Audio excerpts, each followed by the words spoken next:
क्या यूक्रेन में युद्ध छेड़कर रूस ने गलती कर दी? क्या यूक्रेन का युद्ध रूस में तोड़ की एक वजह बन जाएगा? क्या व्लादिमीर पुतिन को उनके राष्ट्रपति के पद से हटा दिया जाएगा? हम सभी जानते हैं कि बीते 15 महीनों से रूस दुनिया से अलग थलग होकर यूक्रेन से युद्ध लड़ रहा है। हजारों लोग रूस के मारे जा चुके हैं। रूस आर्थिक तौर पर काफी कमजोर हो चुका है। लेकिन इन सब के बीच में सबसे बड़ी मुसीबत रूस के लिए तब आई जब रूस को घर की चुनौती का सामना करना पड़ा। आपको जानकर हैरानी होगी कि आज रूस की सड़कों पर टैंक दौड़ रहे हैं, रूस की सड़कों पर बख्तरबंद गाड़ियां दौड़ रही हैं और ये तस्वीरें डराने वाली हैं। ये सवाल पैदा कर रही हैं कि क्या रूस के अंदर जो हालात है वो रूस के लिए सबसे बड़ी चुनौती है, क्योंकि जिन वैगनर मिलिशिया लड़ाकों के दम पर रूस ने यूक्रेन पर हमला किया था, बीते 5 महीनों में यूक्रेन के 2 जिलों को तब कब्जा किया जब रूस की आर्मी पीछे हो रही थी। वो वैगनर, वो मिलिशिया लड़ाके जिसे रूसी राष्ट्रपति व्लादिमीर पुतिन की प्राइवेट आर्मी माना जाता है, जिनके लड़ाकों के बारे में कहा जाता है कि ये बेखौफ होते हैं, कातिल होते हैं, बेरहम होते हैं, वो अब रूस के पीछे आ गए हैं। वो कीव पर, यूक्रेन पर हमला करने की जगह पर अब मॉस्को पर हमला कर रहे हैं। और इसीलिए सवाल खड़ा हो रहा है कि क्या रूस के राष्ट्रपति ने यूक्रेन पर हमला करके बहुत बड़ी गलती कर दी और अब रूस के टुकड़े होने के चांसेस हैं? कभी पुतिन की प्राइवेट आर्मी कहे जाने वाले मिलिशिया वैगनर लड़ाके जो हैं वो रूस की तरफ बढ़ रहे हैं, तमाम सेना के दफ्तरों पर कब्जा कर रहे हैं। राष्ट्रपति पुतिन को इस बात को लेकर एक देश के नाम संबोधन करना पड़ा और कहा कि वैगनर लड़ाकों ने हमारी पीठ पर खंजर घोंप दिया है, हम उनसे बदला लेंगे, उन्हें आतंकवादियों की तरह ट्रीट किया जाएगा, नेस्तनाबूद कर दिया जाएगा। लेकिन जो खबर आ रही है उसके मुताबिक एक मिलिट्री हेडक्वार्टर पर कब्जा जो है वो वैगनर ने कर लिया है। यह भी कहा है कि हमने रूस के हेलीकॉप्टर को गिरा दिया है और राजधानी को जोड़ने वाला जो हाईवे है उसे बंद कर दिया है। लेकिन सवाल है कि नौबत यहां तक आई कैसे? तो उसको समझने के लिए आप समझिए कि 2023 जनवरी में जो इनके प्रमुख हैं वैगनर के, उन्होंने सोलोडार जीतने का क्रेडिट लिया था और उस समय रूस की डिफेंस आर्मी पर यह आरोप लगाया उन्होंने कि हमने जीत दिला दी, लेकिन रूस अब हमें ना क्रेडिट दे रहा है और उस जगह को छीनने की कोशिश कर रहा है। फिर फरवरी 2023 में इन्होंने आरोप लगाया कि रूस के डिफेंस मिनिस्टर जो हैं वो हमारे लड़ाकों को हथियार नहीं भेज रहे हैं, जानबूझकर सप्लाई चेन को खत्म कर दिया गया है और इसके पीछे वजह हमें खत्म करने की है।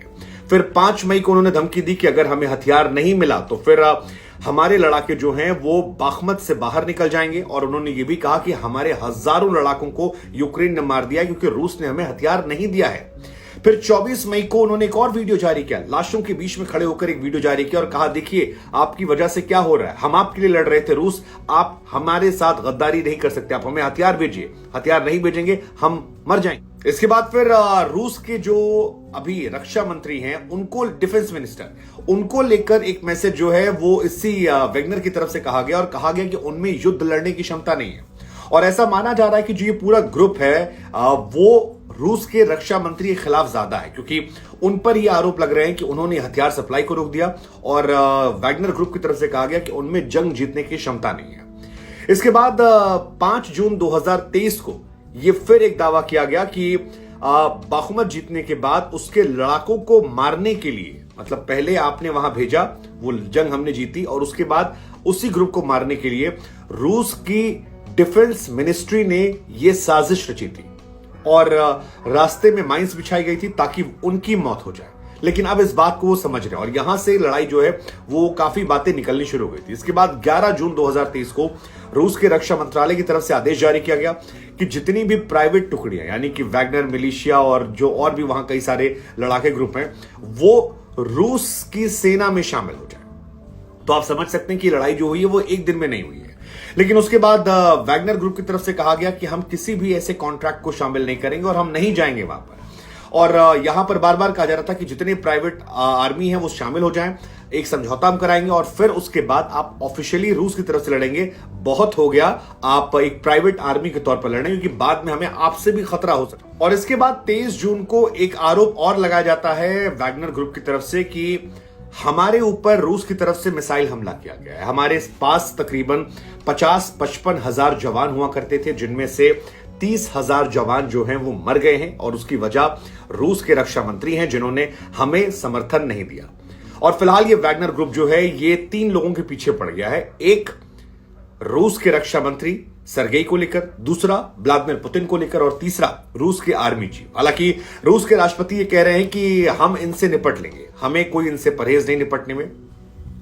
अब आपको जानकारी के लिए बता दें कि जो ये वैगनर ग्रुप है ये 10 साल पहले ही बना था और कहा जाता है कि इनके जो प्रमुख हैं वो एक जमाने में छोटे मोटे चोर अपराधी थे, उसके बाद उन्हें वहां से निकाला गया। बाद में इन्हें पुतिन का शेफ भी कहा जाता है कि पुतिन के लिए बनाते थे, हॉट डॉग बनाया करते थे ये। लेकिन फिर धीरे धीरे पुतिन ने इन्हें सपोर्ट किया और इनके पास 80% लोग ऐसे हैं जिनका आपराधिक रिकॉर्ड है। हालांकि वैगनर ग्रुप ये दावा करता है कि हमारे पास आपराधिक रिकॉर्ड वाले लोग नहीं, हमारे पास वो लोग हैं जो हार्डकोर देशभक्त हैं, जो देश के लिए मर मिटने को तैयार है और देश की जान देते हैं। लेकिन अब सवाल यह है कि जब वो वापस मॉस्को की तरफ बढ़ गए हैं तो क्या ये लड़ाई भीषण होगी? क्या ये लड़ाई इतनी भयानक होगी कि जिसमें रूस को अंदर भी निपटना पड़ेगा? और अगर ऐसा होगा तो 25,000 लड़ाकों से लड़ने में क्या अमेरिका या बाकी देश साथ देंगे? और अगर देंगे तो फिर भविष्य क्या होगा? हालांकि पहली नजर में जब ये खबर आप सुनते हैं तो ऐसा लगता है कि वैगनर लड़ाकों के साथ धोखा हुआ, उन्हें युद्ध में उतारा गया, जीत का क्रेडिट जब दिया जा रहा था वहां पर उनके साथ शर्तें जो हैं वो बदल दी गई और इसके बाद वो खफा होकर अब बदला लेने आ रहे हैं, क्योंकि उनके तकरीबन 30,000 लड़ाके मारे गए हैं, जिसमें ज्यादातर तो यूक्रेन ने मारे होंगे। लेकिन बड़ी संख्या वो आरोप लगा रहे हैं रूस पर भी कि जानबूझकर हमें सही समय पर हथियार नहीं दिया गया, हमें सपोर्ट नहीं दिया गया और हमारे रास्ते माइंस बिछाई गई ताकि जीतने के बाद जब हम जाएं तो हम अपने आप मर जाएं। इस ग्रुप के बारे में एक बार आपको डिटेल जानकारी देते हैं। वैगनर मिलिट्री ग्रुप जो है वो रशियन प्राइवेट मिलिट्री कंपनी है जो साल 2012 में बनी, 12 या 13 में बनी थी और तभी से काम कर रही है। इसके बारे में माना जाता है कि ये इनडायरेक्टली रूस को या डायरेक्टली कई बार फेवर करती है। 10 साल पहले 2013 में ग्रुप बना था। दिमित्री उत्किन इसके पहले प्रमुख थे जिन्होंने स्थापना की थी और वो रूस की जो इंटरनल खुफिया एजेंसी है उसके लिए काम करते थे। उनके बारे में कहा जाता है कि दिमित्री हिटलर से काफी प्रभावित थे और Hitler music composer Richard Wagner का फैन था। इसी वजह से वैगनर इस ग्रुप का नाम रखा। 2022 में से रजिस्टर्ड किया गया। सेंट पीटर्सबर्ग में ऑफिस है। जैसा हमने आपको पहले बताया कि 80% लोग जो हैं वो आपराधिक उसके हैं, पूर्व सैनिक भी हैं। ये खुद को राष्ट्रवादी संगठन कहते हैं कि हम देश के लिए काम कर रहे हैं। लेकिन अब रूस वर्सेस रूस जो है वो क्या रूस को बर्बाद करेगा? रूस ऑलरेडी दुनिया में अलग थलग पड़ा है और पुतिन की ये हरकत क्या युद्ध को बढ़ाएगी या ये रूस को बर्बाद कर देगी? क्या सोचते